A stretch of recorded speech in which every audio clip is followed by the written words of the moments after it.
దేవుని ఉన్నతమైన నామంలో అందరికీ ప్రైజ్ లార్డ్. ఈరోజు దేవుని యొక్క బలమైన మాటను మనము ధ్యానించుకుందాం. పరిశుద్ధుడా, మహాగణుడా, నీకే స్తోత్రాలు చెల్లిస్తా ఉన్నాము. నీ గొప్ప నామాన్ని బట్టి నీకే స్తుతులు స్తోత్రాలు చెల్లిస్తా ఉన్నాము. అయా తండ్రి, ఈరోజు నీ మాటలు ధ్యానించుకునేటకే నీ కృపని దయచేయండి. మా మధ్యలో మీరుండండి. మా జీవితాలకి ఎలాంటి మాటలు కావాలో, ఏ విధమైన మార్పుని మాలో నీవు కోరుకుంటున్నావో నీ వాక్యం ద్వారా మార్చండి. మమ్మల్ని నీ రాజ్యంలో జ్ఞాపకము చేసుకోమని నా ప్రభు, నా రక్షకుడైన యేసయ్య ఉన్నతమైన నామంలో ప్రార్థిస్తున్నాను తండ్రి. ఈరోజు మన జీవితంలో మనకి దేవునితో ఉన్నటువంటి సంబంధము, దేవుని యొక్క ఆశీర్వాదాలని ఏ విధంగా మనము పొందుకోవాలి, మరి ఈరోజు దేవుడు మనందరితో మాట్లాడాలని దేవుని నామానికే మహిమ కలుగును గాక. ఆమేన్. Praise the Lord. మరి చూద్దాము రండి బైబిల్ గ్రంథంలో నుంచి మరి సంఖ్యాకాండము 23వ అధ్యాయము మరి 19వ వాక్యాన్ని మనము చదువుకుందాం. దేవుడు అబద్ధమాడుటకు ఆయన మానవుడు కాదు, పశ్చాత్తపడుటకు ఆయన నరపుత్రుడు కాదు. ఆయన చెప్పి చేయకుండునా, ఆయన మాట ఇచ్చి స్థాపించకుండునా. ఇదిగో దీవించుమని నాకు సెలవాయను, ఆయన దీవించెను, నేను దాన్ని మార్చలేను. ఆమేన్. హల్లెలూయా. మరి ఈరోజు మన జీవితంలో వాగ్దానాలు నెరవేరట్లేదని మరి నిరుత్సాహంలో ఉంటున్నామా? ఈరోజు దేవుని యొక్క వాగ్దానాలు మన జీవితంలో ఇంకా ఎందుకు నెరవేరట్లేదు, ఇంకా మరి దేవుని యొక్క ఆశీర్వాదాన్ని మనము ఎందుకు పొందలేకపోతున్నాము అనే ఎన్నో అనుమానాలు మన జీవితంలో ఉంటున్నాయి కదా అండి. మరి ఈరోజు దేవుడు సెలవిస్తా ఉన్నాడు, నీవు దేవుని యొక్క ఆశీర్వాదానికి దగ్గరగా ఉండాలి అంటే దేవుని యొక్క వాగ్దానాలని మనము ఏ విధంగా పొందుకోవాలి, దేవుని యొక్క ఆశీర్వాదాలని ఏ విధంగా పొందుకోవాలి, దేవుని యొక్క ఇష్టమైన పాత్రగా మనము ఏ విధంగా జీవించాలి అనే 3 విషయాలని మనము నేర్చుకున్నాం. దేవుడు మన జీవితంలో ఈరోజు ఒక వాగ్దానము చేసి ఉన్నాడు. దానికి ఎందుకు ఆలస్యం అవుతున్నది? మరి దేవుడు మాట ఇచ్చి తప్పేవాడా? దేవుడు మరి మనుషుల లాంటి స్వభావం కలవాడా?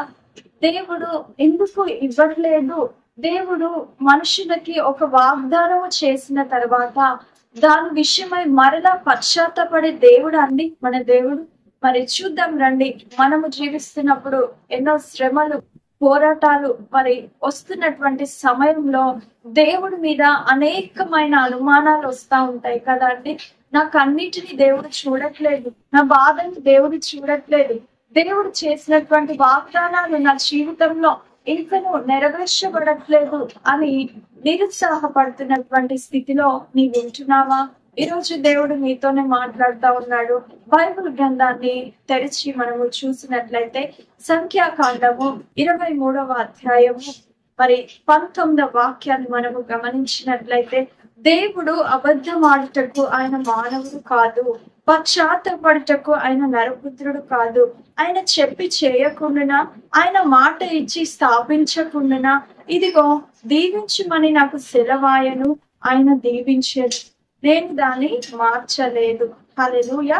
Praise the Lord. చూడండి, మన జీవితంలో మన సహోదరులు కావచ్చు, మన ఫ్యామిలీ మెంబర్స్ కావచ్చు, మన ఫ్రెండ్స్ కావచ్చు, మన రిలేటివ్స్ కావచ్చు, ఎంతో మంది మన జీవితంలో కొన్ని వాగ్దానాలు చేస్తూ ఉంటారు.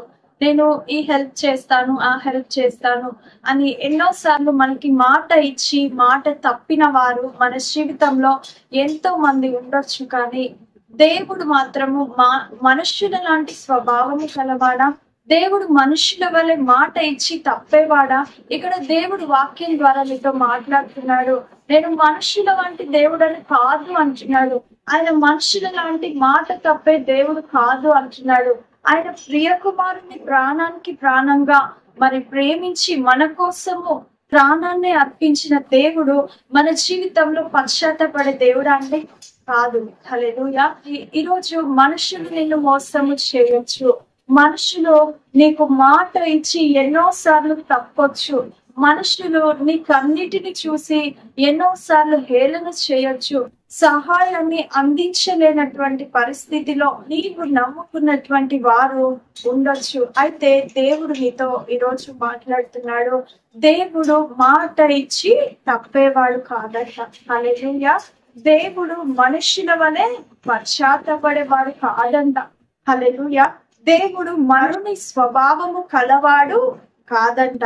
హల్లెలూయా. Praise the Lord. ఈరోజు మనుషులని చూసిన విధంగా మనము దేవుని చూడొద్దండి.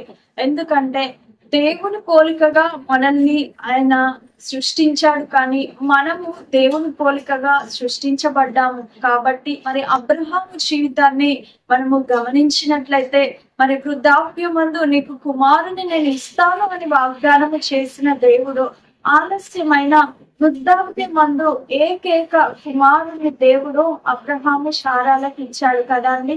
హల్లెలూయా. మరి అబ్రహాము లాగా విశ్వాసం నీకు ఉంటున్నదా?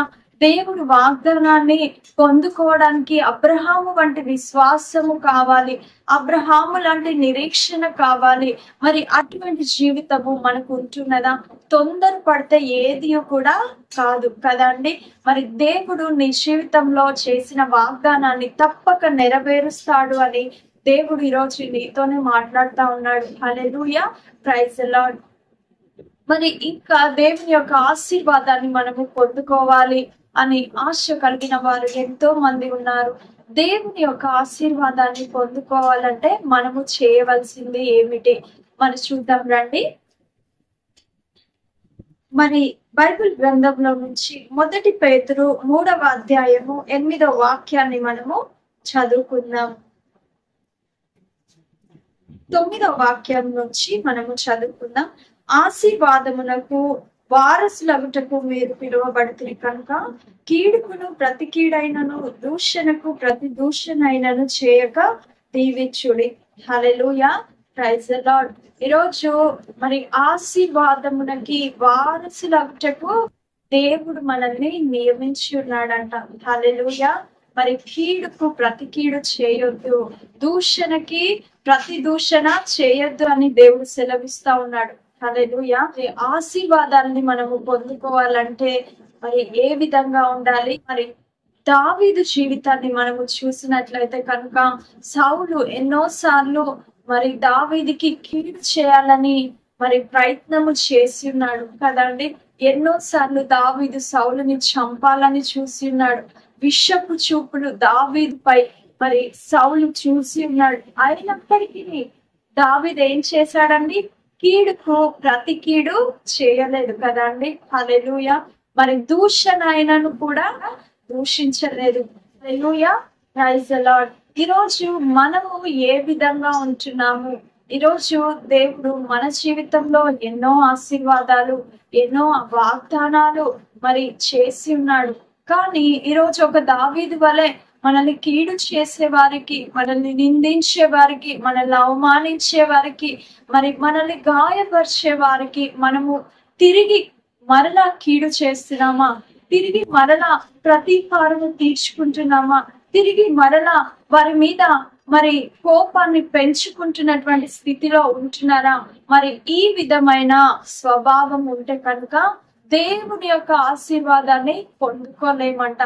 మరి ఇదంతా అవసరం అండి మనకి. ఒక మాట దేవుడు వాగ్దానం చేసి ఉన్నాడు, మరి కీడు చేయొద్దు, దూషణ చేయొద్దు, మరి మీరు ఆశీర్వాదానికి వారసులై ఉంటున్నారు అని సెలవిస్తా ఉన్నాడు. హల్లెలూయా. యోసేపు తన అన్నలకి ఎంతో సహాయము చేసి ఉన్నాడు. హల్లెలూయా. ఐగుప్తు దేశానికి మరి ప్రధానమంత్రిగా యోసేపు దేవుడు ఆశీర్వదించినప్పుడు తన అన్నలు మరి కరువు కాలంలో తన అన్నలు సహాయము కోరి యోసేపు వద్దకి వచ్చినప్పుడు యోసేపు ఏం చేశాడు? సహాయము చేశాడండి, క్షమించాడు వారిని. హల్లెలూయా. దేవుని యొక్క ఆశీర్వాదాలని మనము పొందుకోవాలంటే ఇటువంటి లక్షణాలు మనము కలిగి ఉండాలి. ఒక యోసేపు వలె తగ్గింపు జీవితాన్ని కలిగి ఉండాలి.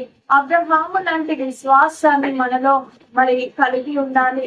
మరి దావీదు లాంటి క్షమాగుణము మరి కలిగి ఉండాలి. హల్లెలూయా.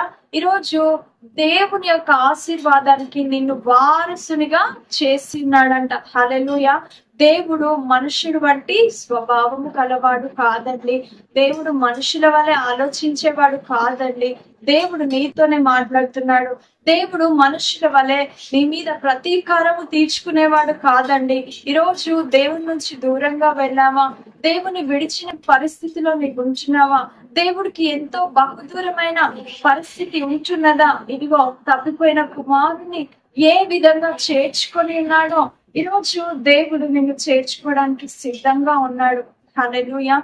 తప్పిపోయిన కుమారుడికి రెండంతల ఘనతని ఏ విధంగా ఇచ్చి ఉన్నాడో ఈరోజు తిరిగి నీవు దేవుని సన్నిధికి వచ్చినట్లయితే రెండంతల ఘనతతో దేవుడు నేను దీపిస్తానని సెలవిస్తా ఉన్నాడు. రెండంతల ఆశీర్వాదంతో దేవుడు నిన్ను దీపిస్తానని ఈ వాగ్దానము చేస్తా ఉన్నాడు.